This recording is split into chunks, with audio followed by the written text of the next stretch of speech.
Hi, Mark here from the Tangibound Podcast Network and host of the flagship show, the Tangibound Podcast. Did you know that we over at Tangibound are always looking for amazing podcasts to promote? And did you also know that we are also proud nerds and geeks of everything from movies, music, gaming, TV shows, and comic books to wrestling, MMA, soccer, and football? Whatever you can nerd or geek out about, we've got it. And if you're interested, we can help you find it. And if you're a show looking for a place to call home, we've got you covered. Side effects may include upset stomach, dizziness, tumors, shakes, and in some rare cases, death from excessive laughter. Though to be fair, it's only sometimes. Other side effects may include diarrhea, gallstones, heart palpitations, and strong desire for cookies on the dark side. Talk to your doctor and visit TangiboundNetwork.com and see if Tangibound Network is right for you.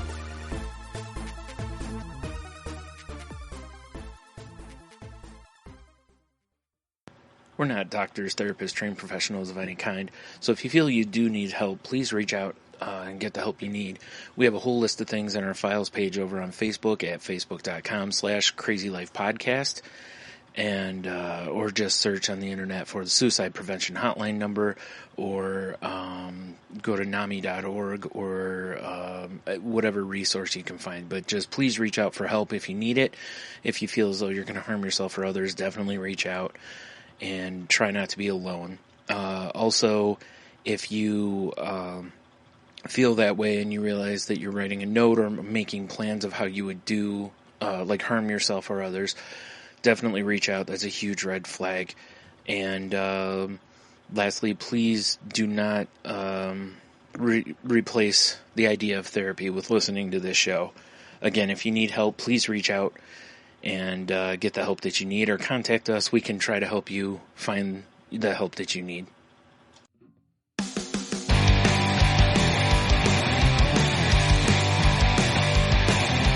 Life sucks to the last drop. Are you gonna blow your head off? Take good aim and don't forget to duck. Life sucks every Monday and all the way to Sunday, but I wouldn't have it any other way. I don't care how you're doing, what's up or how's it hanging. I'd like to buy this world one last drink. Life sucks all of the time, stick it up your sunshine, and then you'll see the clouds every day. And then you'll see the clouds every day. And then you'll see the clouds every day.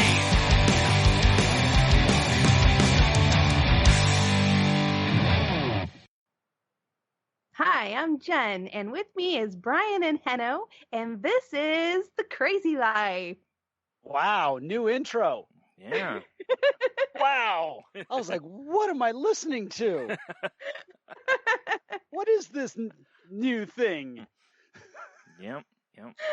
I thought I'd mix it up on you guys, since you guys were giving me a hard time last week about being too similar. Predictable?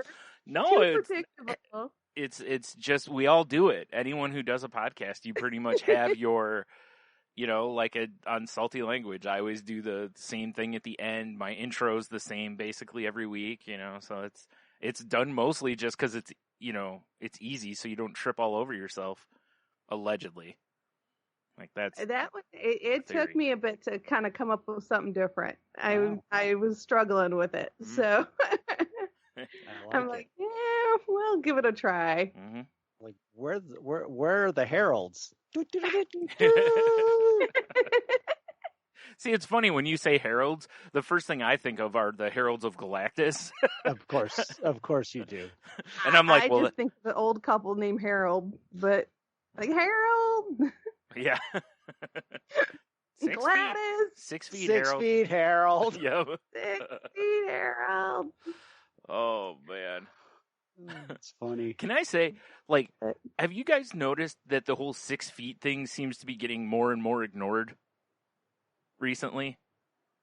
Well, they did lower it for schools at least to 3 feet. They only did that so the schools could potentially put the full amount of students in the room. That's the only reason they did. Because mathematically they couldn't with 6 feet. Even 3 feet's going to be tough for some school districts, if they're packing 30 kids in a room. But yeah, I've just noticed it more and more when I'm out, like at the store and everything. Like people don't back up or stay back; they're like right on you. Yeah, I was in the post office yesterday, and the guy walks in. He's right behind me. A woman walked in, and right behind him. Like there was no spacing. Meanwhile, I'm like about 4 or 5 feet from the guy in front of me. So it was weird, but whatever. I'd rather, at least they're not breathing on my front. Breathe on my back, I'm less likely to pull that into my face. So you can just butt check them. Yeah. Just stick your butt out at them, and they'll come back. I don't know. They might. You never know. People are weird. So yeah. Give some space. Yeah. So I was at my doctor's office yesterday. It was funny because I go up to the front door and they have a sign that says, "Please call this number before coming in." And they're basically pre-registering people to cut down on the amount of people in the waiting room, right? Which is understandable because they don't have very many chairs in there. First of all, they've got like in the space, you've been in there, Jen, how they used to have in that one area, how they had a bunch of chairs lined up. They took like all but like 5 or 6 out of there. So there's very few places to sit now. They can fit maybe up to 10 people, whereas before they could have probably fit 25, So I call the number, and the woman's like, "Are you standing outside?" I'm like, "Yeah." She's like, "Oh, you can come in." I'm like, "Why is this on the door? I'm not going to be able to see it from my car." Like the only place you're going to see it's when you're literally standing at the door. So I was like, okay, whatever, but... And then she tells me why, and in my head I'm going, "That okay, but you'd have to see it first. I don't, you don't see it." Anyway, but whatever. So I had a lot of anxiety. I did not sleep at all the night before, which is weird because, I knew I was going in to talk to my doctor's resident about my, I can't even say recent lab work. It was back in January. They're just now finally calling me to talk about it. Are you serious? I am serious. They called me last week to schedule an appointment to talk about it. And I was like, even then I was like, how are you just, I thought everything was fine because it had been 2 months. Usually when they get your blood work, it's within a couple days. And if anything is amiss, they call and say, "Hey, we're doing this," or "You need to come in and talk to the doctor." So usually if they don't call, that means everything's okay. And they never posted it on their website. So I was like, well, okay, I can't even look at it, but whatever. I'm not going to worry about it. So when they finally call and, "Oh, yeah, you need to come in and talk," I was like, geez. Because, again, that's never a, "Hey, I just wanted you to come in for a hearty handshake and a, congratulations on a job well done." So, Right. But most of the stuff really wasn't bad. I've, a couple things you're keeping an eye on. I've talked about this before. I've had some issues a few times where my liver enzymes are elevated just a little bit. Or at one point they were elevated quite a bit, but and they're still a little high, but they weren't last time. So they're not real, concerned with that and stuff. But it was, my sugar level is too high, way too high. And I'm not surprised by that because around the time of the blood work that I had was one of the bad bouts of depression I had. And I was probably drinking, 4 or 5 cans of pop a day, eating just whatever garbage I wanted to. Every time I went to the store, I was grabbing, gummies and everything else, cookies, whatever. And I'm just, I'm Cookie Monster eating this stuff. So, and listen, everyone who knows me knows my favorite food's pizza. So, it's a double shot of carb there between the tomato or sugars and the tomato sauce and the crust and all that. So, I haven't been doing the best I could do for sure. And I told him, because my number is high enough now that if it doesn't come down there, I'm going to have to go on insulin, and I do not want to go on insulin. So, but I told him I've already gotten myself back to where I usually was with pop, to where I'm drinking a can a day, water the rest of the time. I've been trying to eat a little bit better, which I absolutely killed tonight because we had lasagna and garlic bread. So, I didn't even have a vegetable with it, which I'm still feeling guilt about. So I'll probably have a salad after we're done here because I'm still a little hungry. But anyway, but for the most part, I'm trying again to, because I'm feeling better. So while I'm feeling better, I care and I'll put effort into cooking and different stuff. When I'm in my depression cycles, I can't. I just can't, so it's hard. It's something I don't know if a lot of people know and understand, that it can be really difficult for that kind of stuff because, your self-care, it's just like, well, I need to eat. Microwave burrito it is, or, something to that effect instead of something better for me. Because, I haven't been drinking like alcohol hardly at all for a long time now. I've cut way, way, way back on that. And, so I'm just going through different stuff that needs to, just needs to change. I just need to get that number, back where it's not where it is. And, other than that, it's the same kind of stuff like, hey, you should probably exercise. You should, things to, just be healthier and, whatever. So it really wasn't as bad as I thought it was going to be.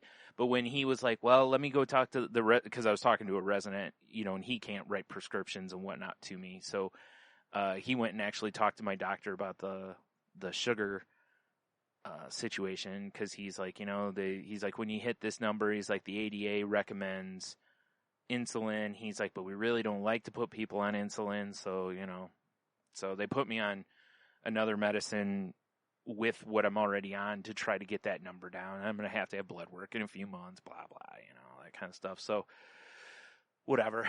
But it was, like I said, overall, it really wasn't bad other than that. And don't get me wrong. That's a significant red flag. That's not a, that's a big one. maybe just cut back on pizza or, like this is hey man, you need to make changes. So, I'm trying really hard to do that. And it's something I wanted to do anyways. What's funny though is I haven't been there in a while to where like they weighed me, and I think I'm down like 10 pounds from the last time I was there, which is funny because I've gone through, the only thing I can think of is that literally that is not healthy weight loss, because it probably came from while I was depressed. And that I wasn't eating much, so that's probably where some of that came from. But, whatever. Can't do anything about that at this point, and I'm certainly not going to go out of my way to put the weight back on to lose it the right way, It's already gone. It can stay gone as far as I'm concerned. Yeah. So, yeah, that was, so this has been a weird week for me, because there was that, and that was fine. Like I said, other than I just didn't sleep the night before, because I typically don't sleep the night before doctor's appointments. Even if I know even if I know all I'm doing is going in there to talk to them about refills for medicine, I won't sleep the night before. It's just the way my brain has been for as long as I can remember. So I went out with, my stimulus, and I got a Nintendo Switch, which is, and the main reason I wanted to talk about it is not in any way, shape, or form a brag or kind of a situation, as much as it is the guilt I have felt since buying it. Really? Oh, dude, it's killing me. Like, I almost took it back. Wow. Yeah. And this isn't even, because I don't have a normal income, so when money disappears in a large chunk, I can't replace it quickly. And you see what one of those costs, and then it's like, afterwards I was just kind of like, because I was at GameStop, and the version I wanted was the Mario one, and it doesn't cost any more than the regular one, but they didn't have any in the store. The manager was like, well, let me check online. He's like, we may have some in stock there. And they did. And he goes, but it's showing low stock. And I'm standing there and I'm like, all right. I was like, go ahead. Just pull the trigger on it, right? Thinking I'm just going to rip the Band-Aid off, deal with it. I'll be fine by doing it that way. And literally by the time I was in the parking lot, I'm like, I shouldn't have got that. Like, what are you doing? You know, like, just immediately beating myself up over it. And I was like, geez, it's like, come on, man. Like, it's not like I spent all the stimulus money, you know? Like, it'd be different if I bought something that was, like, all of it in one swoop or something that wasn't a responsible purchase, you know? But I just was looking last night, and I'm like, man, I was like, you know, I'm going through this a little quick. And I was like, you know what, though? It's like, I bought myself a brand new pair of shoes. I bought some shorts that I need. I've bought stuff that I need, you know? So it's not like I'm just, like, standing outside just making it rain or something, you know, or just setting the money on fire. It was just, but, you know, and the point of the money is to spend it to stimulate our economy. That's the whole point of the money, is it's being given to us to blow, basically, even though that's not what a lot of people are using it for because they have other concerns, you know. But just the guilt of it, and I'm still feeling it, and I'm trying really hard not to let myself feel it, you know. But, and I'm sure I'm not alone. I'm sure there's other people who've bought stuff with theirs and kind of had a similar, you know, situation. But, you know, I will say this. Last night, you know, I fired it up, and they have a couple of downloads for it that are free when you sign up for the Nintendo online service or whatever. And they have Super Nintendo games and 8-bit Nintendo games. And I went into the 8-bit Nintendo games, and one of them available is Dr. Mario. And that made me so happy because I haven't been able to play Dr. Mario since I got rid of my Nintendo DS years ago. I haven't had Dr. Mario. Well, I take that back. No, yeah, because I got rid of that after the Wii. So that was the last time I was able to play Dr. Mario. Aside from, I found an emulator online, but it's just not the same. If I had a controller hooked up to my computer, maybe, but it's weird. But anyway, I was playing it last night, and I sat there and played it for a while, you know, and I was just because it's a great game to completely forget what's going on around you because you're so into it, you know. It was funny, though, because when I started, I'm like, well, I haven't played in a while, so I'm going to set it on slow, you know, because I figure it's going to take me some time to kind of get the rhythm of the game back.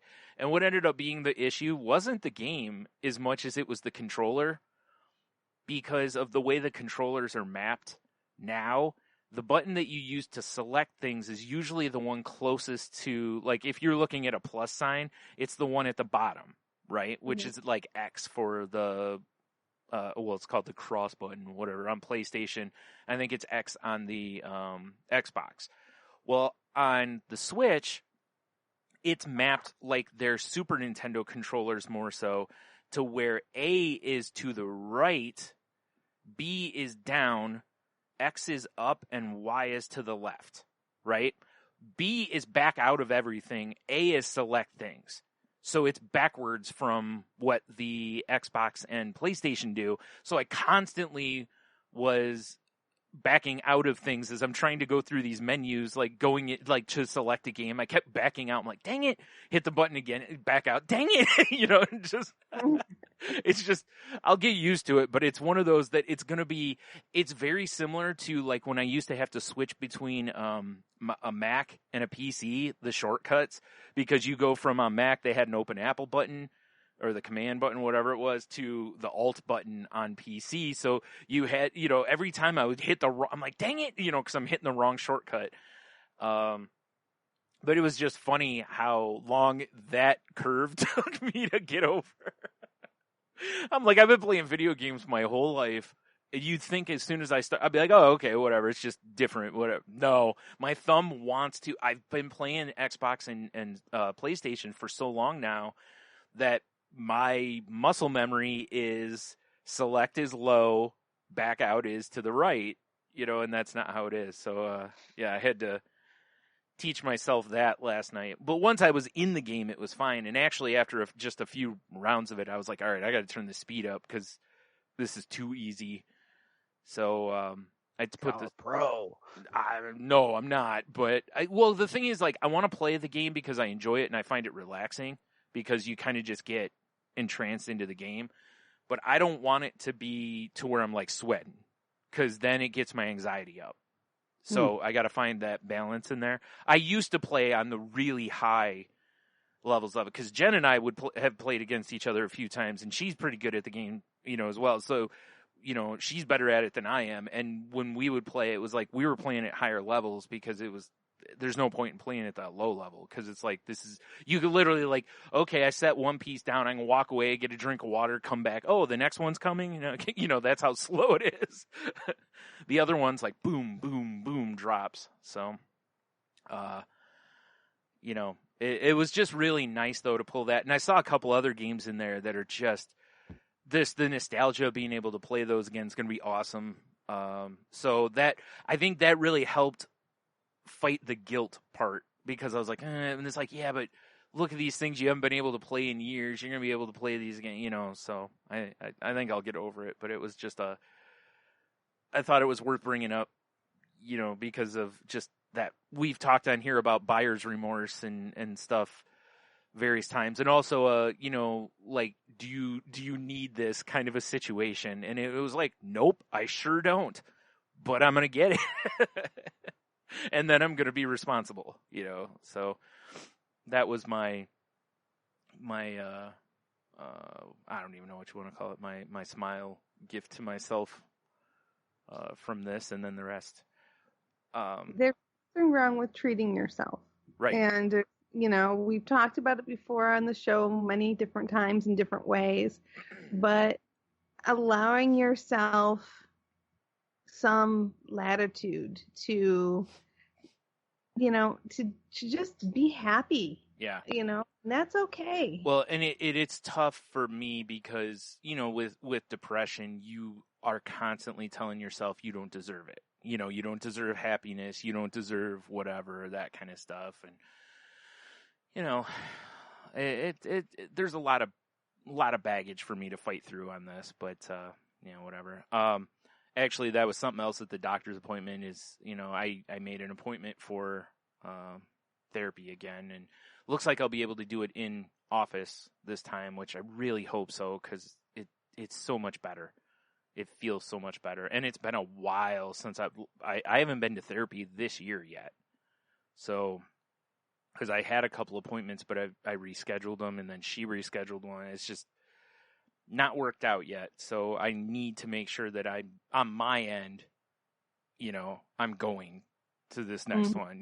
Like there's no skipping it, no rescheduling, like go kind of a thing. Which is not easy for me to do, as you well know, Jen. I can tell myself all I want, you're going tomorrow, and then tomorrow comes and nope. So we'll see, but I'm going to try. And then the last thing was, you remember, it's been a little while now, but I mentioned that I saw there was a program in Michigan for people 25 and older that don't have a college degree, that they can go to community college in their area tuition free. You still have to pay for your books and lab fees and any of that kind of stuff, but the tuition is covered. And I've been waiting for more on it, because I went on their website again a while ago, and I was like, well, it's not shown anywhere to apply or anything like that. And I was like, you know what? First of all, I need to look at the community college near me and see if there's anything even interesting to me if we're going to do this, And so I did that the other night. And right there at the top of their page is Michigan Reconnect, blah, blah, blah. That's the program. And then when I went to the post office, so I drove right by the college yesterday, and they have a big sign out front that was like, hey, are you over 25 and want to go to college for free, kind of a thing. So I was like, okay, it's in full rollout now. Because I know originally it was only for people who were state workers, basically. They were the beta test for it. But now apparently the requirements are you have to be 25 or older, a resident of Michigan for a year or longer, and you cannot have gotten an associate's or a bachelor's degree previously. So, and I match all three of those where, I went all the way to the doorstep of an associate's degree, but I didn't get the associate's degree. So I do qualify. Wow. Yeah. So as I was looking through the stuff, I see that you can either go for a degree or they have certificate programs.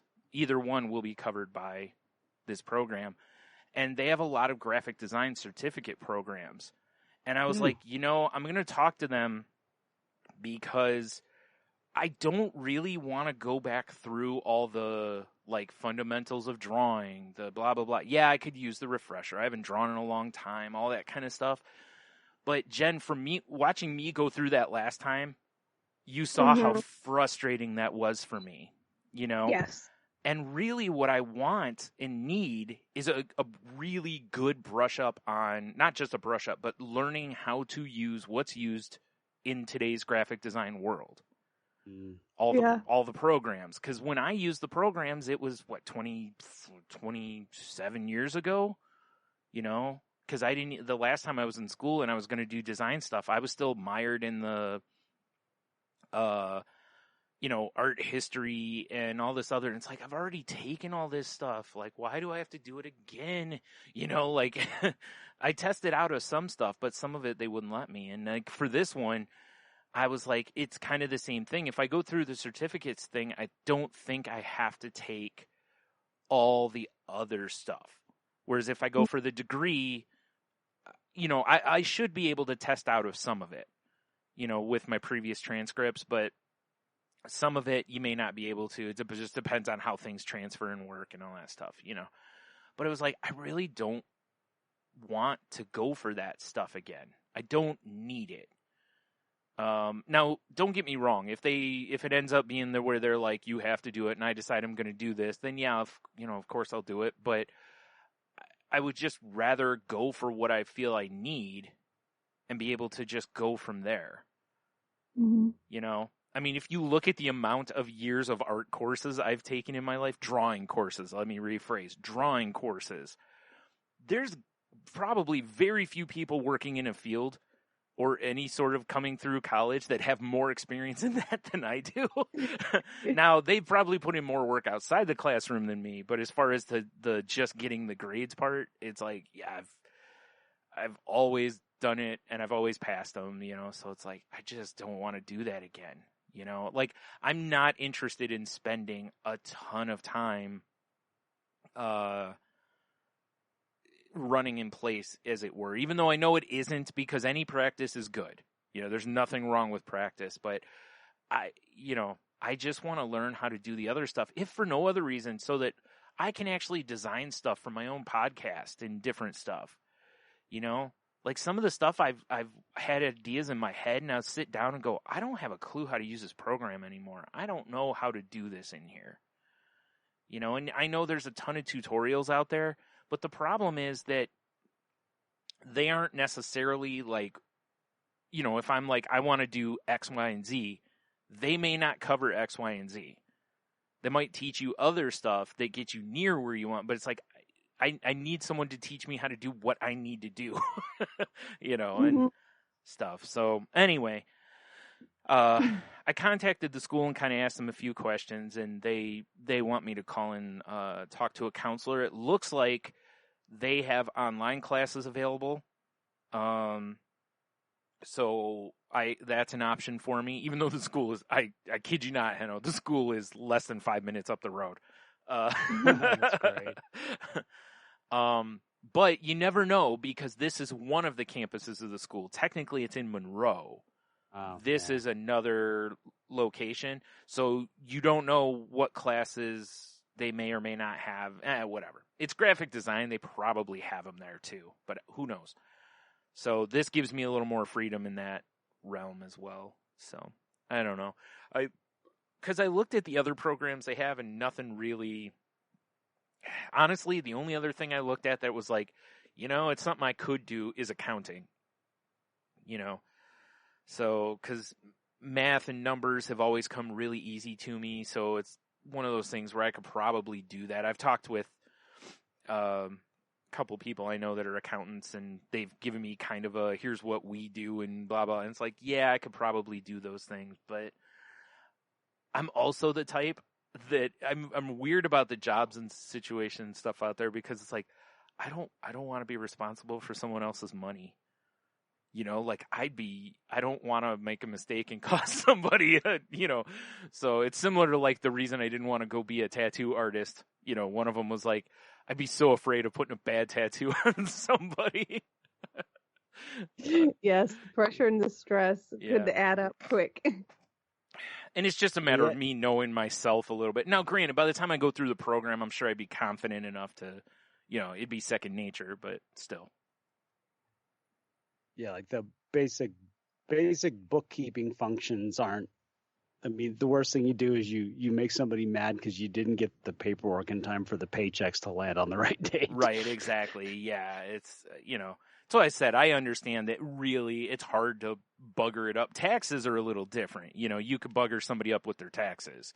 But even then, I know there's one of the people I talked to was like, I put most of the stuff through a computer and it really does the work. So it's more of a data entry situation, or kind of just, you just kind of know what to do with it. And I was like, well, that makes sense, right? If you're a producer, you know, that's what you're doing sometimes too, is you're putting things through certain filters or adding this or that to it, or, you know, or a photographer. Hey, I'm going to do this in Photoshop to clean it up, crisp the picture up, you know, whatever. So it's really kind of most jobs is knowing how to use your software essentially to do the real work for you. And it's a great opportunity to, you know, a lot of those jobs are, you know, kind of freelance or part-time at, you know, at best, the bookkeeping positions. Yeah. And that's what basically Sharon's doing. And she's learned just completely on the job. Right. Yeah, that's why I said that would be the other thing I would probably, like, if I didn't pick design, I'd probably do that. Of the two, I'd much rather do graphic design because I can be creative and I used to enjoy it. I don't know if I enjoy it anymore. I haven't done it once. Here's the thing though, is like Sharon at the places that she's worked now where she's done, you know, the bookkeeping is just kind of one aspect of the work. There's always like, oh, we need to upgrade our website, and oh, we need to do this social media stuff. And so I actually think you could end up doing both. Yeah. You know, that's basically what she's doing. You know, is doing social media promotion and stuff, and a lot of that has to do with just, you know, some basic Photoshop, and it's amazing. You know, like these, they're especially with small operations and like nonprofits, they need people. First of all, they're not 40-hour a week crack the whip places. Yeah, which is great. You know, that you don't have to have that pressure, and they need people to be jack of all trades in a lot of ways. Yeah, that makes sense. Is what I've seen from her. Sure. And a lot of flexibility too. So yeah, that's why I said I haven't quite decided. You know, plus talking with the counselor, I think will help me with that too, because then I can decide. Like I said, because if they're like, well, you're still gonna have to take this, and I could just be like, you know what, there are other ways of doing this online.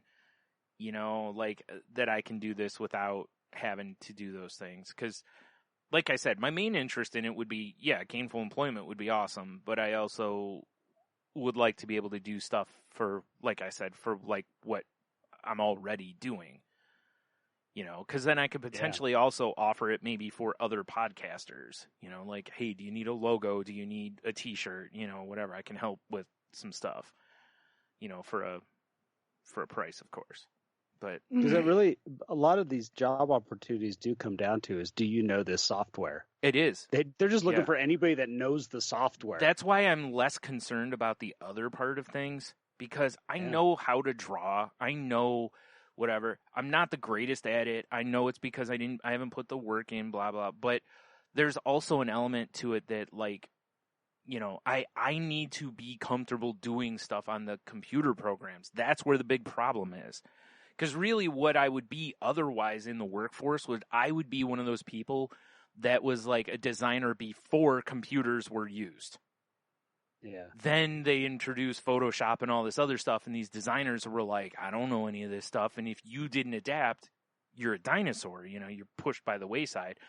So there's a lot of people, and not just in design, but in other aspects. That's the whole point of this Reconnect thing, is there's a lot of people out there in their 30s, 40s, 50s that are like, hey, there's no work for me because I'm not trained for anything out there, basically. Now you have an opportunity to, get a little training for free, and or whether it's, like you can take your pre-med stuff, your first 2 years of whatever stuff through this program and then move on to a bigger school. That's even awesome, because that saves you a buttload of money. Yeah. Like Jen, I know Jen went to a community college before she went on to the local college, and I'm sure that saved you a buttload of money, because I know that school, especially then, was way cheaper. Now it costs a little more because they've gotten a little, they're fancy now. So, anyway, sorry, I've taken up a lot of the time here, but it was just, it's a great opportunity though. I'm really, it's something that I really want to do it. It's just a matter of that pushing myself into that area and doing it, because I know it's like, listen, how many years have I said when I've heard of someone that has an opportunity to free education and they don't take it, and I'm like, are you stupid? Like, why wouldn't you just take a free education? Go get any degree, because that helps you get a foot in a door somewhere.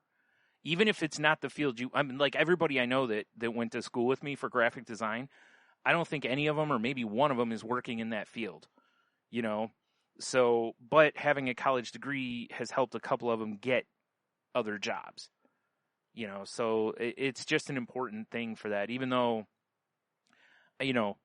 I've also been very vocal about how I very much feel that a lot of college is a scam.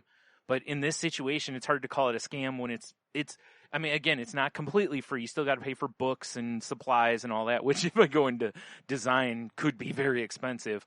But because, unless they offer like the Adobe Creative Suite while you're there, for free or at a discount or something. But if I have to buy a drawing tablet, if I have to buy another computer or something, like there's all these other things that could cost a lot of money. But in that event, I'll take out loans for that. I don't mind taking out loans for a couple $1,000s. I don't want to have to take out loans for $20,000, $40,000, $50,000. That's where it's ridiculous. So, anyways, I'll shut up. Who wants to go next? You're fine. It sounds like you have a lot going on, which is really nice to hear. There's a lot going on in my head, at least. Well, considering where you were at the last few weeks and stuff. Actually, you're excited. That's a good point, actually, and something that I've kind of tempered this with a little bit too is that it's like, okay, don't try to come out of the gate too hot here. Like just because you have some energy doesn't mean you have to try to sprint. Like slow down, make sure this energy is sustainable. Don't just burn out. It's true. Very true. Very true. Well, just a kind of I didn't have a whole bunch going on this week, but my sleep study results are back in, so the doctor is in the process of reviewing them. Okay. So I do not have a result yet.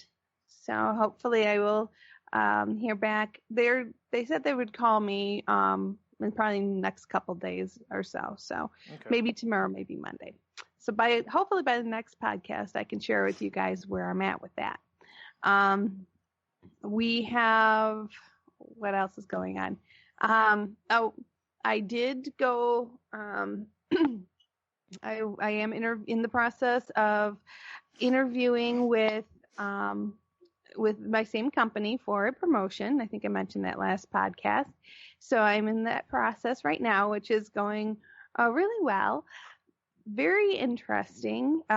Lots of weighing of pros and cons and things like that. So it's a really strong position, a lot of work, a lot of hours, a lot of attention. So I would get a lot of exposure, all good things. So I don't know. So we'll see kind of how that shakes out in the end, but I haven't really made up my mind one way or another. There's no offer on the table yet, so there's really no point to make a decision because I don't have an offer. Right. But You do have to set yourself up for that, though. That like, hey, if there is an offer, is this something I'm going to take or not? You know? Yeah. So I've got a few more meetings with some different people to kind of talk about things. So, but it's been a really positive experience so far. So things are going good there. And then tomorrow I get my living room painted. We've been planning this for quite a few months now, so I'm pretty excited to actually get it on the walls. It's still funny because as much as my husband and I, discussed and negotiated and fought a little bit over the colors of the walls, I got the colors, and he finally conceded and just said, you pick whatever color you want. Just go with it. So I picked this purple color out. I got it from the store. They opened up the gallon so I could look at it. I'm looking at him going, I don't know if I like this color. Like, I'm kind of committed. I'm kind of pot committed on this one. So no, I'm sure it'll be fine. I've done everything, my due diligence. I put swatches of it on the wall in different spots. And I mean, I went rounds and rounds and rounds and rounds to pick this color. So I'm sure that this is going to be just fine once it's up there. So, working through all that and stuff. And, and a big one, I got my first Pfizer shot. So today was my first, and then I get my second on the 15th. So yes, I'm very, very excited. I took a picture. I posted on social media. Well, that's the only way that it actually happened, right? Just like voting. Exactly. Yeah.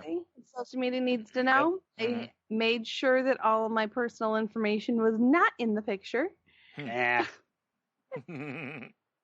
So, did you get a sticker? I did not get a sticker. Mm. I know, Ridiculous. right? I didn't get a donut. I didn't get a sticker. I didn't get anything. You didn't get a cocktail or anything? Well, you could still go get a donut. You just have to go over to Krispy Kreme and a sticker and a cocktail. That's true. Yeah. And then watch the guy paint. Yeah. Yes. Yes. This is a good plan. I like it. The key is going to be, how do I keep my dogs out of the living room so that they don't get their little paws? That's why you're there. In pain. Yep. Well, I'm supposed to be working. Yeah, but that's not self-care. Yeah. Holding on to your dogs is, and while having a cocktail, a sticker, and a donut is self-care. Very important. I like it. The real question would be, how can she hold on to her dogs and enjoy the cocktail and donut? That's true. Because the dogs are going to want to have parts of it. Hey, Jax went nose first right into a tray of paint one time. I was like, oh no, dude. Oh. I will say my dogs are very sweet, but they're a little special. So all you have to do is put a footstool in front of the doorway of the kitchen, and they won't cross it. Well, yeah. How could you? I mean, all they need to do is like jump on it, jump over it, pretty much get around it. I mean, there's like 1,000,001 ways for them to get around this thing. But just the fact of having something in the middle of the doorway. It's terrorizing. I love those videos. I've seen tons of them over the years of people where they'll just put, and it isn't even something that big sometimes. I've seen people put like shoes or something like that, and the dog will look at it like there's this like 20-foot high fence. It's like, well, I can't possibly get around this, It's like, and it's like it's the funny part is like when you see them not even try, to where they're just like, there's just no way, They are super funny. Yeah. But so I think we'll be okay tomorrow. So we'll see how this all going to shake out. But yeah, that's about all I have. Nothing too super crazy. How about you, Hanno? Oh, I have one more thing, Jen, because we have to do a follow-up from last week. Yes. Is you've been on that medicine? Yeah, yes. Now? I have been on and I've been on lithium for a little while, for a few days now, for sure. And I'm really not noticing a whole lot of difference, mentally or physically. Okay. So, which was interesting.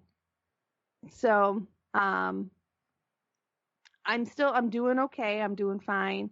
I'm still keeping away from the sites and being in control. Are you feeling any less in want to do that or no? It depends upon the day. Okay. Some days are easier than others, but yeah, definitely some days are easier than others. Sure. But overall, I'm kind of, I don't know. I can't decide if the medicine's really working or not. Yeah. Okay. So I figure I'll give it a little bit more time to build up in my system and see. Okay. I just wanted to, because we mentioned last week, I was like, I'll have to ask you next week just for curiosity's sake. Now, again, as we like to point out at times here, just because it's affecting Jen one way does not mean it may affect you the same way. So, of course, talk with your doctors and keep, I'm, directing this at the audience more so, like make sure you are open and honest with your doctor about how you're feeling and everything so that, both of you can attack things as necessary. And again, remember, we're not doctors, trained professionals or whatever. We're just people going through some stuff. So, all right. Lawyers made me say all that. So I feel kind of weird because I had my blood work done, what was it, last Wednesday, and by like Friday it was on my app, all my results, and a paragraph fancy. from my doctor. I know. Nice. Yeah, I was like, wow, this is really cool. I will say, with mine, normally it is that fast. Usually within a couple days, it'll show on the site, and then I get a phone call usually the same day or around that time. Because I think it's actually posted on their site by the nurse. Yeah. So I don't know what happened this time. It's just, unless they had a huge backlog or whatever, but something went wonky on it. And then it's cool. It's like when the doctor actually puts a note in, then it has his picture on it. So then, like, his comment, which was kind of cool. All my stuff was where he expected. The one that I've forgotten that was important is the PSA thing, the prostate levels, and I'd forgotten about how like that's now done with blood work. Yeah, and we did my baseline, however long ago. Right, it's been probably 10 years ago now, But yeah, so everything was where it's supposed to be, and then my elbow was like, it basically said, you have a huge amount of arthritis in your elbow, but like you're not going to be replacing it doing what you do. Right. Yeah, that wouldn't make any sense. Yeah. It makes no sense, no. And at least it's gotten better. Like today when I took a shower, I could actually use both my hands and shampoo my head, so that was great. And work has been more mellow, so I haven't really felt I was waking up in the middle of the night with it aching just so bad. So at least that's gone away. So a lot of that stress, and I'm just happy that I've seen, it's like, okay, yeah, I've got problems there, and if I ever have to address it, I can. But if I don't need to, that was at least nice to just get the info. Yep. Then the other thing that hit us was last Friday. I'm on the phone with Neil, and we start talking about my Jamaica trip, and he's like, are you going to be able to get a test within 3 days? And I'm like, you know what? I don't know if I can.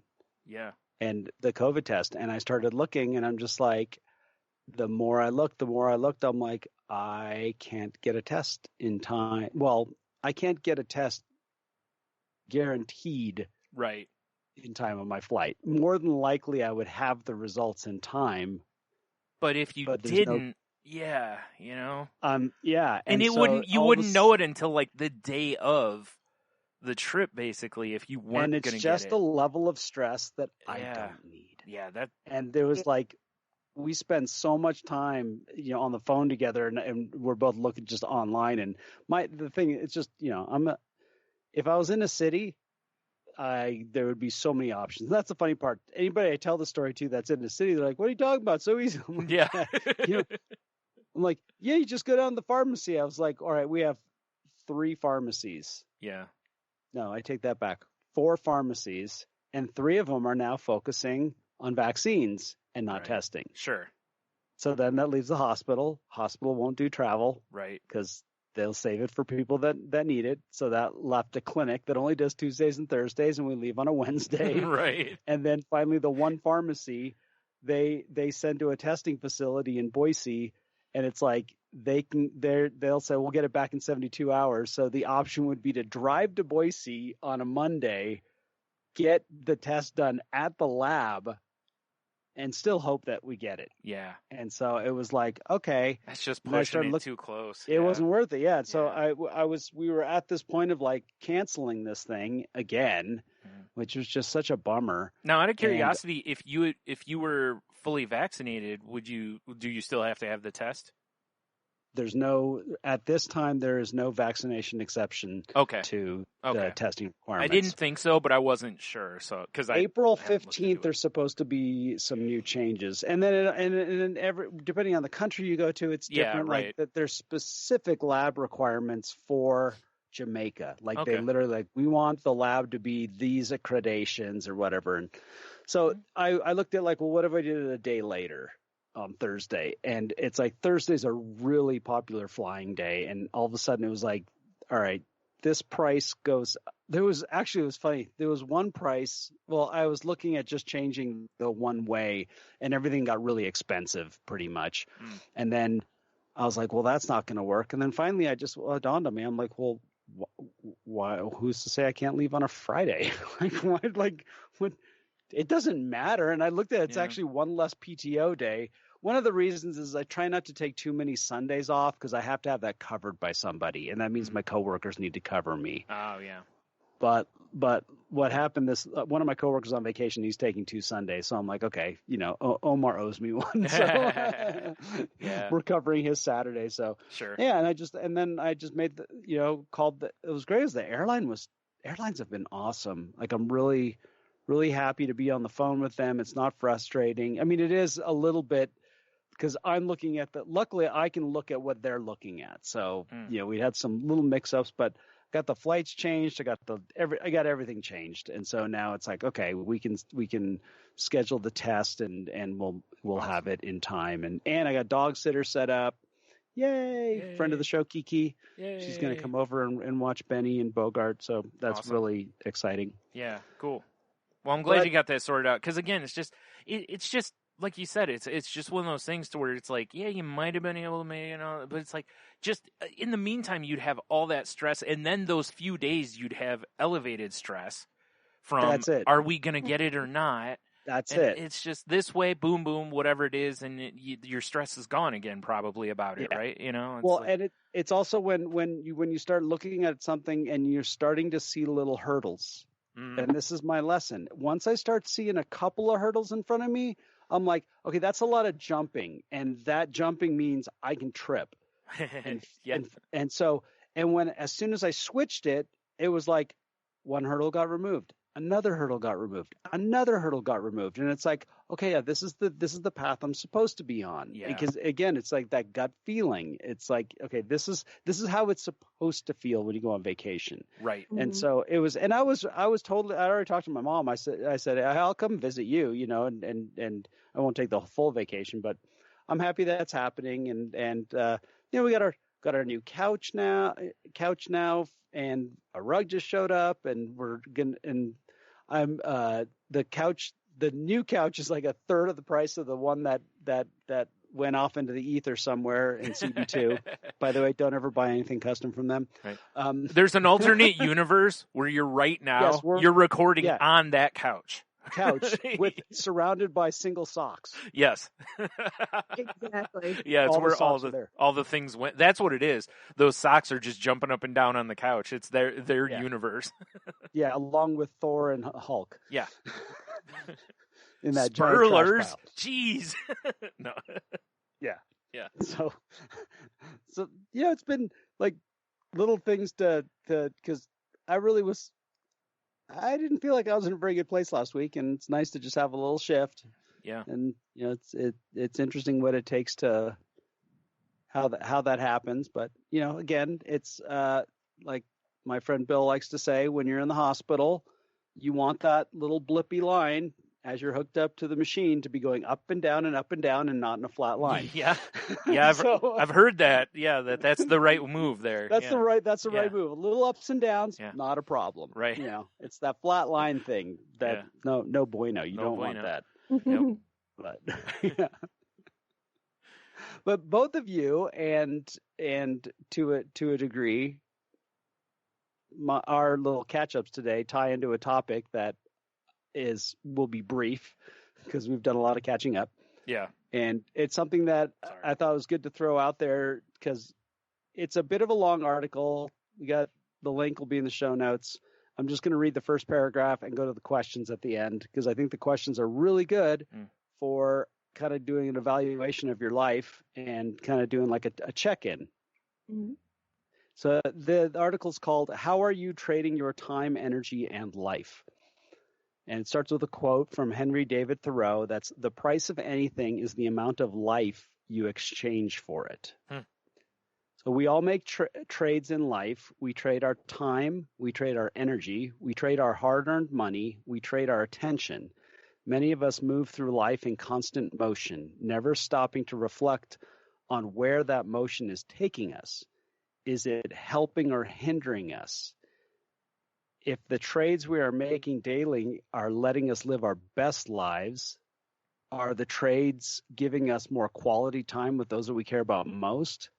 Can we turn up for them fully engaged, energized, and enthused, or are we turning up for them tired, distracted, and frustrated? The trades we make in life take a toll on us physically, mentally, and emotionally. And so then there's a lot of wording that you're welcome to go look at, and I'm just going to go to the end with some of the questions, which I think are really great. So the first question is, are the trades we are making worth the energy, time, effort, money we are spending on them? Are we likely to see a return on our investment? And I think that was like, for me, that's what I was looking at with the vacation thing. Like, I know when I get there, I'm going to be very happy. Yeah. And I know there's already going to be a little bit of a trade of life when it comes to traveling, but it's not as bad as it was last year. And so then it came down to, like, could you imagine after I got that test, if the guarantee was 3 days, but I only had 2, how much life I would be trading? Yeah. My brain would be on that for 2 days of work. I mean, I wouldn't be able to focus. The anxiety I'd be feeling. I'm just picturing like checking your phone like every 10 minutes. Like, did I get the results? I get the result. You know, like, yeah, you're right. And you would. That's where your head would be. Yeah, I mean, completely. And now, granted, regardless of what happened, if it ended up not working, I mean, I have insurance on the travel, that everything would have been taken care of. That's not a problem. But, that when it comes time to looking at like quality of life, it's like that to me, even though it's only 2 days, that sets up my vacation. So if I spend 2 days in anxiety, I'm going into my vacation with anxiety. Yeah. And how long does it take you? Just like, like you go to work and you have your work stress. You come home, it used to take me an hour or two to kind of finally completely like let go of that and relax, like you're saying. So if you go in with all that stress, it's going to take you that first day or so. And usually that first day of vacation, a lot of times anyways, you're still settling in, you're getting in the mindset of vacation, you're not 100%. We already have the regular stress from travel. Right. So then you're adding 2 days of the other on top of it. So you might take 2 or 3 of your vacation days to fully unwind or something. And, that's no good. Or you just carry it with you or, whatever it is. And so I kind of look at it as like, okay, that's where I like this question because it makes me wonder, am I holding on to, there's just no better way of phrasing it. And it's just so effective. It's like, am I clutching the turd? You're right, though. You're right. The harder you squeeze, you don't hold it better. Yeah. I mean, you just grab tighter. It doesn't get better. No. Sure doesn't. It gets ickier. Yeah. True. You're not wrong, though. That is really where you're at with that, otherwise. Mm-hmm. And so then it comes down to like, okay, so I'm spending money. So changing the flight had to do with spending more money because the flight was going to cost a little more, but it was all within our what we'd already prepared last year. And now our flights were a little different, so we're going to have to spend money on hotels. But overall, I think it's worth the return on the investment, which is we finally get to go on vacation. We get to spend some time together. We I know how I feel after I'm done with the vacation. I know how Sharon feels, and it'll be worth it. Yeah. Mm-hmm. Yep. So let's see. The second question is, are the trades we are making helping us get closer to our goals? I love that one because that's actually one that I've added to the list that you gave me, Hannah. The doesn't need to be said, doesn't need to be said by me, doesn't need to be said right now. One of the personal ones I added is, will this help me accomplish my goal? That's great. Yeah. Yeah. Yeah. You're right. That is absolutely applicable. It is. Yeah. So, yep. So that's why. So those are the 4 things that go through my mind before I make an action, and preferably before I speak. But sometimes you don't have enough time to get through all that. It's amazing how fast the brain to mouth highway can be. Sometimes you're like, whoa, it's already out. Exactly. Pumping the brakes, but you didn't see the black ice. Yep. But if I have the time to think about something, those are the things that I try to go through first before I actually send a message or, anything like that. Because it really, so often we have to stop and think because we make decisions based upon so many different factors. One of which is, am I doing this for others? Am I doing this for myself? Mm-hmm. Who's affected by this decision? And if this is not going to get me towards the goals that I have for myself, why am I doing this? Yeah. Am I doing it just to please someone else and not please myself? All of these things, they beg all these questions that are so important that you dissect and really think about. Well, and it also helps as far as this kind of ties the 2 things together a little bit. And it helps in the release of stress because I got to, and then if you get to that, saying this, doing this isn't helping me get where I want to go. And then it's like, it's essentially asking yourself similar to, is this a hill I want to die on? Yeah. And you go, no, it's not. So then it's like, well, then I need to let this go. A kind of a situation. So it can kind of work in that aspect as well, to where you could be like, is this something I really want to spend all this stress and everything on? No, it's really not, because it isn't. I'm not going to go anywhere with this. This isn't going to help whatever in my life, me get to that or whatever. So, okay, well, let's move on to something that deserves that weight. Yeah, and that trade. And that's what's really cool, Jen. I love how you my first look at this question is, okay, goals, big picture, macro. Is it worth going through the effort that Brian wants to do to go to this, community college?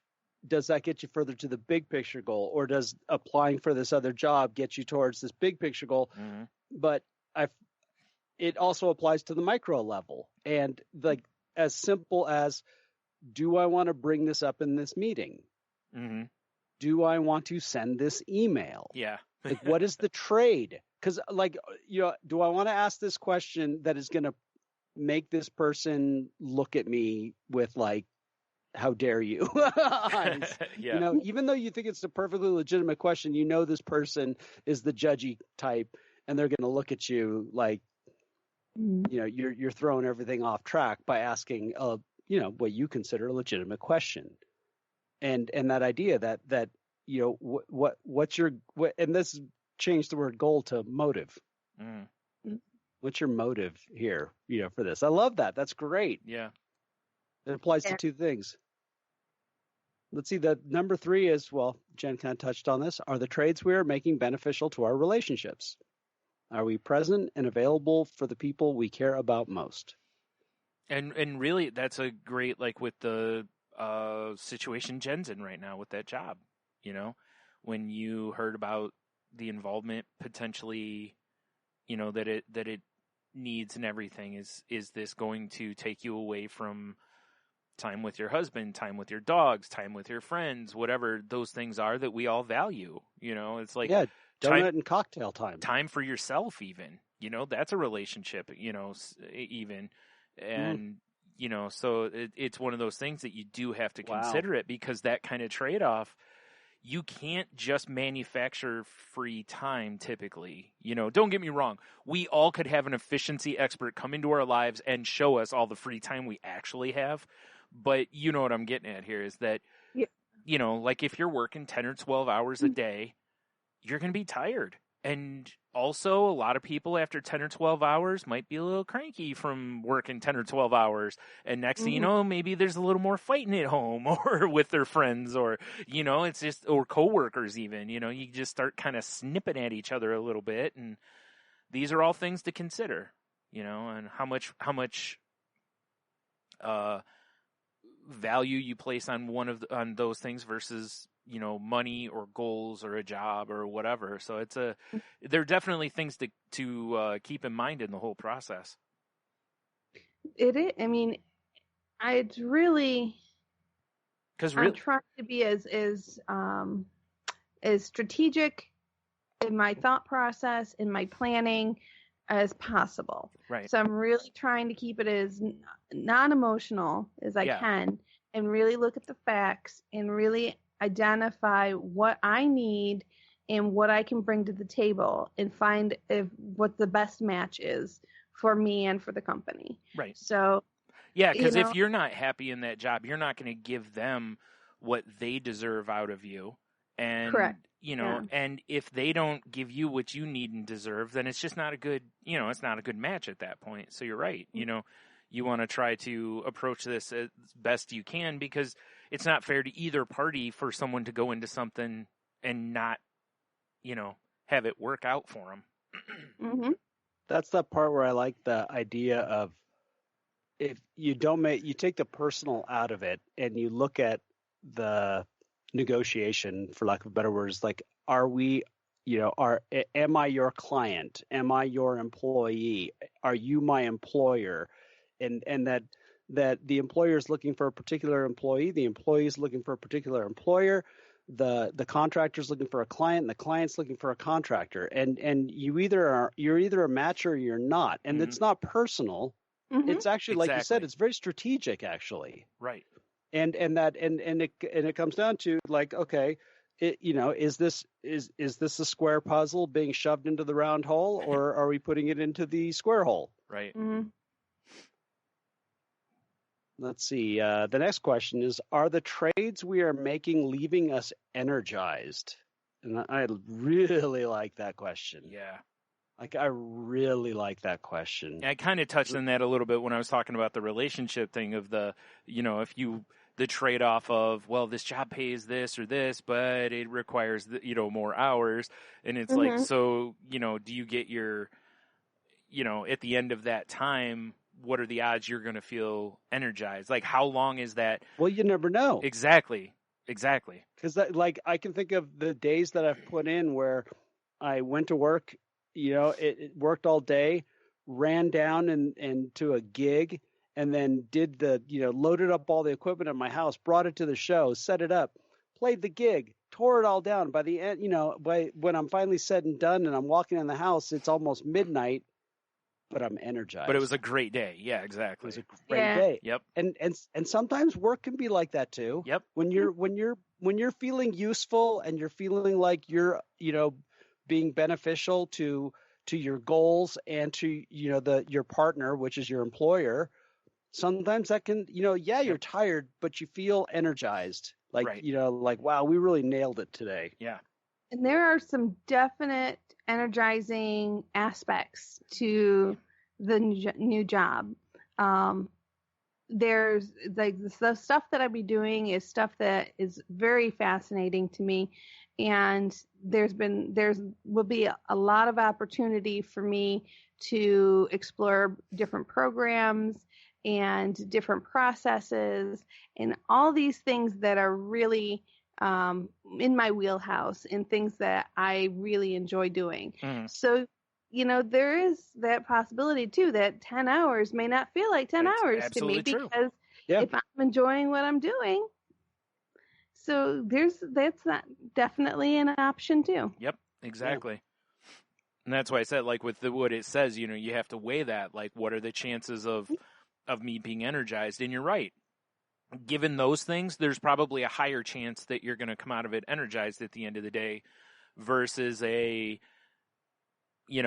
just doing the same job, but now I have more responsibilities or something to that effect. If they're just not new and exciting opportunities, it can just be like, yeah, okay.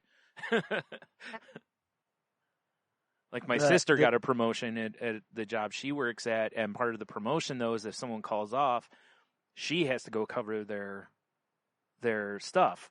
So not so energizing if someone calls off, and at the end of the day, you have to spend that time going and doing that work. It's, not as energizing as when you don't have to do it, but you don't know how your day is going to work out. So some days it's not a big deal. Other days it's draining, but you don't know that. But that's where that mindset comes in. It's like, okay, I'm being of use here. I'm feeling useful. I have a purpose, and that is to keep this business running. And part of it is to be there for if somebody can't make it. And if it can be reframed to that, then it could meet that, the value of that trade. Mm-hmm. The next one I think kind of applies to Brian's switch is how I really view this question is it sounds heavier than it is, but are the trades we are making aligned with our moral code? Now, most, moral codes as far as like, I don't want to cheat, lie, steal. Yeah. Mm-hmm. Okay. That's the really heavy, but I think on a real subtle level, we approach moral code in more subtle ways. Like when you walked out of that store and it's something just didn't feel right to you. And I think that is part of like a moral code. It's like a personal code of action. And it's not so much ethics as it is like a standard of behavior, so to speak. It's not so much about someone's asking you to do something immoral. Right. But we do have these little things like, if I decided to trade my time and a truck to moving a friend to a new home, that would be violating a moral code. And I would not do it because I know how much I don't want to do that. Mm-hmm. And I established a sort of my own personal code is I will never help anybody move unless you're paying me. Right. Just to back you up on that one, Heno, I retired from helping people move years ago, and people laugh whenever I say it, but I have not helped anyone move since I said I've retired from helping people move. Yeah. I've only helped, I moved my own stuff, but that was I just know how I'm going to, there's at some point in that day where something not good is going to go through my brain. And I just as soon not lay that temptation down. I'm the same way. It's just, it's not worth it. So that's why, like, when I'd say, align with moral code, I don't think it has to be as heavy as that. I think it can be just like a personal standard, Yeah. Well, and like I said, with the switch, it really came down to, we never had a lot of money. Like, we weren't really, we didn't really want for stuff, like we always had food, we had a place to live, heat, utilities were paid, that kind of stuff, but we didn't have a lot of expendable money. So I was raised with a, kind of like when you get your paycheck, you don't go run out and play first. You pay your bills. Then if there's money left, then you can play, kind of a situation, So I think that was the part of what got me here was I got the check. I went out and played first. So I think it felt off to me partially because I wasn't like, okay, do I need to pay this or that for, I was just like, wee, and that's not how I typically would do things. But, again, it's just a work in process. That's a great way of explaining it. Yeah. That's a great way of explaining it, because a lot of these codes we have are actually instilled in us from, earlier times and by other people. Yeah. Parents or mentors or, friends or something. And sometimes maybe these are codes that actually need to be broken. Where it's like, no, this, is this aligned with my code? Well, no, it's not.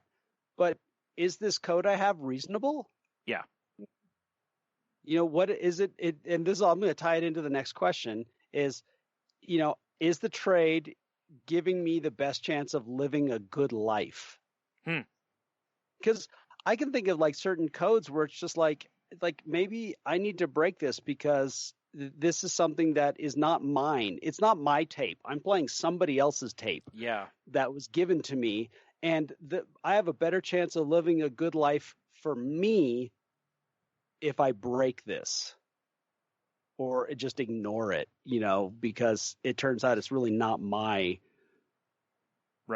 code or standard. And that's actually something where I've spent a lot of time in therapy talking about,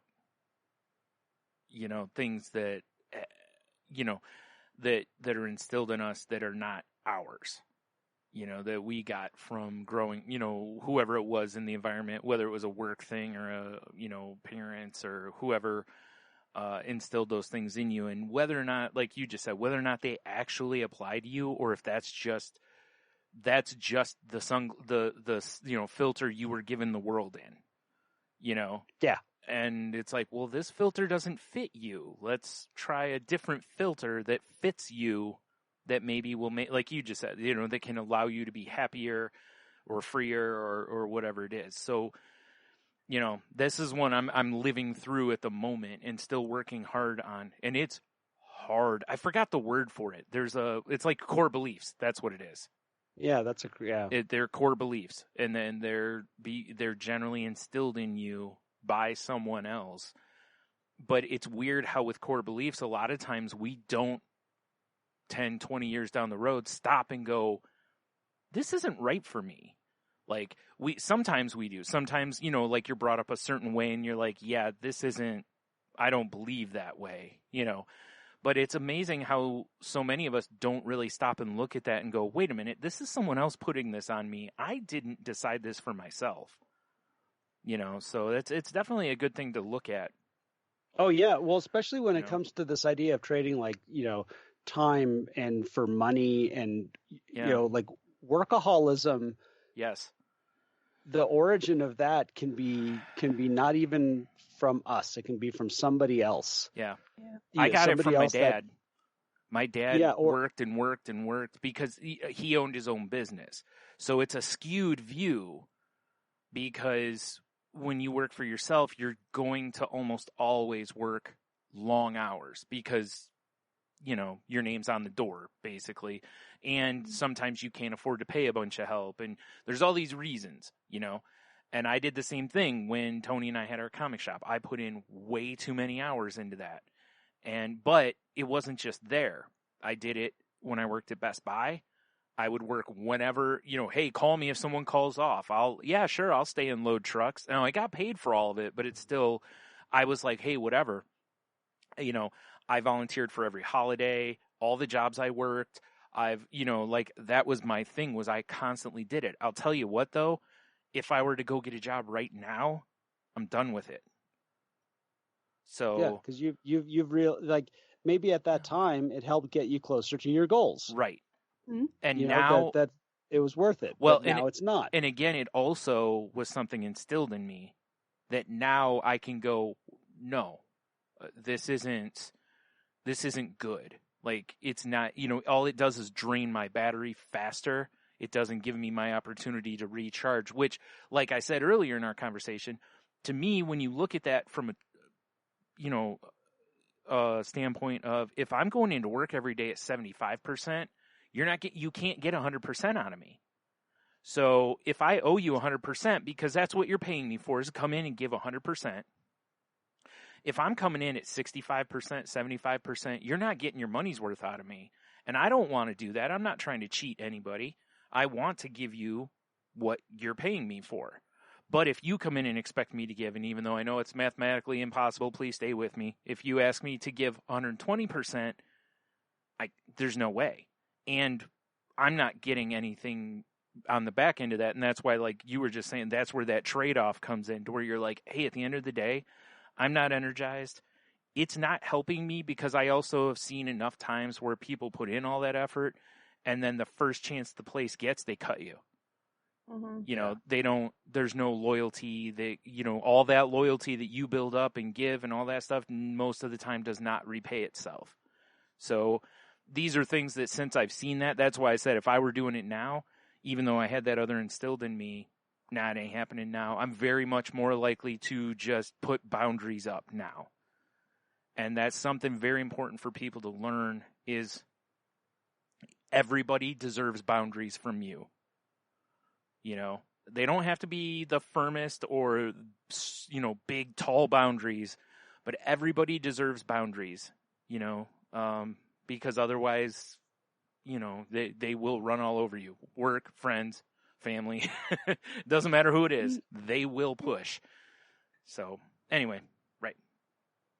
Well, to conclude this, I'm going to read above the questions. And by the way, the author is Carl Phillips. He writes short books full of big ideas.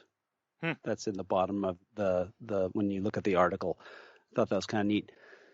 So what Carl says is, what I'm advocating is that we have an awareness of the trades we're making in life, that we become aware of where we are spending our energy, time, and efforts, essentially of where we are spending ourselves. This is a powerful prism through which we can objectively view everything we do. Yes, sometimes we will have to make trades that may not be our first choice, but we can do so intentionally, realizing there is a greater good or a longer-term goal in play. Equally, we may realize we are making trades we would rather not, trades that are taking more from us than they are giving back, and we can then take that action accordingly. And I think that like right there kind of sums up like what I was talking about with when you own your own business. You have to make more trades generally than you're comfortable with, but they're done with intention. And you're hoping there's a payoff in the end. That okay, well, if I give my time and I give this, that later on this will benefit my business, or putting most of your salary back into the business or something to that effect, even. Yep. You're taking risks that I sure as heck wouldn't do that working for Best Buy. I'm not giving them my money back to invest in the company, and be like, no, give me my money, so, I know that's not a great example, but it's the same concept though, is it's definitely not something you would do in that setting. So, that's what I was getting at, when I said the risks are always, or you're always going to do more than when you're just working for someone else. Or at least I'd be willing to, especially after owning my own business. I'm certainly would be more willing to put more blood, sweat, and tears into that than I am working for a place where I could go find another job paying the same money down the street, because like I said, they're not going to treat you much differently. You're whoever. So that I love that idea of the trading yourself though. Yourself, exactly. Because every trade you make is something of you. Well, I was kind of taught that growing up. Like when my parents were first trying to teach me kind of the value of a dollar, right? Like my dad, I remember him telling me, especially once I got my first job, or not my first job. It was when I was cutting grass. That's what it was. I'd be cutting grass and get paid, and then I'd want to go buy a Nintendo, right? And at the time, a Nintendo was like $100, $150, or $200, whatever they were. I don't even remember. But he was basically like, how many yards do you have to cut to get that? How much time? Is it worth the time for you? If it is, cool. If it's not, then, it was more of, he was trying to essentially instill a speed bump in me, so I wasn't just like, ooh, I have a pocket of money, must spend, you know. And it worked. It really did. And even to this day, I'll still do that. And I used to do that, like when I worked at Hollywood Video, I would do that sometimes where I'd want to buy something. I'm like, man, I got to work like 6 days to pay for this, you know? And it's like, is that worth 6 days of work for, you know, kind of a thing? And, you know, sometimes, yes, it is. Other times it's like, man, no. Like, and it provided a nice, like I said, a nice speed bump to at least slow down on, to give me that, take that step and look at some perspective on what you're looking at first, you know, and, you know, cause so I definitely don't mind that. And that did equate into, you know, trading yourself. And I do that now too. Like when people, like there's different stuff, like, you know, people who will drive all over town to say 5 cents a gallon on gas. And I'm always like, your time is worth more than that. You know, like that kind of a thing. And in my head, I'm like, you know, it's like, how much of your life are you just burning to go save 5 cents? It's like, you know, isn't there something else you'd rather do than, you know, go save not much money? So, you know, that, like I said, that's an odd part of that whole thing that has been instilled in me since I was a kid that I don't think I'll ever get rid of, because even though I violated it various times, you know, it is something that has treated me right more than it ever has treated me wrong. Absolutely. Well, guys, what do you think? That was fun. Yep. Good? Mm-hmm. All right. Well, it took all my energy to come up with the new opening. So no new ending? Same outro. Oh, the same outro tonight. What a letdown. It's the same outro. So we've covered a lot of ground today and talked about a lot of different things, and we would love to hear what you have to think. So you know what to do. You can reach us at the Crazy Life Podcast. Weebly.com is our website. crazylifepodcast@outlook.com is our email address. And if you'd like to talk to me directly, I'd love to hear from you. You can reach me on Twitter at Jen's Crazy Life. That's Jen with a G. And Henno, how can they reach you? You can find me on Twitter at Ida Henno. You can find me on Facebook, Henno Heiter. And yeah, I already talked about Moving the Needle that we have out. And next week will be the music episode, Pumped Up. So, we're going to start we're going to start our own whatever playlist on one of those streaming services that don't pay artists enough money. Spotify? So any of them? Yeah. Well, maybe not Tidal. I've heard Tidal pays better, but no one cares about Tidal. So. Yeah, exactly. Well, I think in England it's bigger. Yeah. But anyhow, we're going to start doing start creating playlists for our music episodes, which I think is a great idea. It'd be kind of fun. Sure. So yeah, why not? Check it out. Why not? Yeah, why not? Do it. Do it. Do it. Do it. Get the chopper. Come kill me. I'm right here.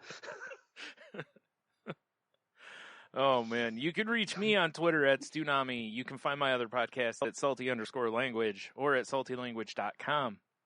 That show is not safe for work, so please be careful where you're listening to and it at and who's with you and all that kind of stuff. Let's see. What did we talk about this week? Weird gym stories. Wu-Tang coffee table book. Girl Scout cookie heist. Wiffle ball pitching. Me getting a Switch, RC cars, bikes, and we're all over the place. So, yeah, if any of that stuff interests you, it's me and my best friend just yammering on about what's going on in our lives and stuff we've noticed. So please go check us out. You can also find this show on Twitter at The Crazy Life Pod, where I post when new episodes go up. We're part of the Tangent Bound Network, which can be found at tangentboundnetwork.com. And if you're looking to start your own show, whether it's a YouTube kind of show or podcast or radio type program or whatever, Tangent Bound is looking for people to do that kind of stuff on the expanded Tangent Bound Media I don't even know what he's calling it yet. I should look. But anyway, hit up the website at tangentboundnetwork.com, and they can help you get going. They're pretty friendly like over there. So, yeah. And check out the other shows over there, too, if you haven't already. Please. Oh, what else is there? Oh, we're on Facebook at facebook.com/group/crazylifepodcast. And, yeah, if you need help, please reach out. There's all sorts of people out there for you. One of my Twitter friends posted a thing earlier this week that, his son's been real distant and stuff with him. His son finally kind of broke down and told him what's going on. So, his post was like, now we can find him or get him some help. And I was like, man, that's so awesome that he finally reached a point where he was able to, reach out to his dad and ask him for help. So, good luck to them and anybody else, fighting whatever you're fighting. Please reach out to your friends. Make sure they're doing okay. Because, again, we're all going through a bunch of crazy stuff right now. Not that we weren't before. It's just I think now we're finally seeing how much everybody deals with. So, yeah. So that. And then, of course, be kind when you can. Be kind to yourself. And, please help somebody else whenever you can. So you don't, I got no idea what I was doing here. Just buggered that all up. Boom. Yeah. Yeah, actually, you're right. That wasn't like boom. It was more like It was like the bomb you made as a kid of dirt and ash and charcoal in the paper bag, and you threw it up, and it just went. Yeah, this is going to be so cool. Oh. Please be kind to others whenever you can, and please help, somebody if they need help, however you can, whether it's with your time, money, help them, get a bike down, put something in their car, whatever type of thing. Karma trade. Yep. And like I said, please, please, please be kind to yourself also. And that's all for me. All right, folks. Well, go out there and have the best week you possibly can. And remember, spread the love, not the COVID. And wiggle those toes.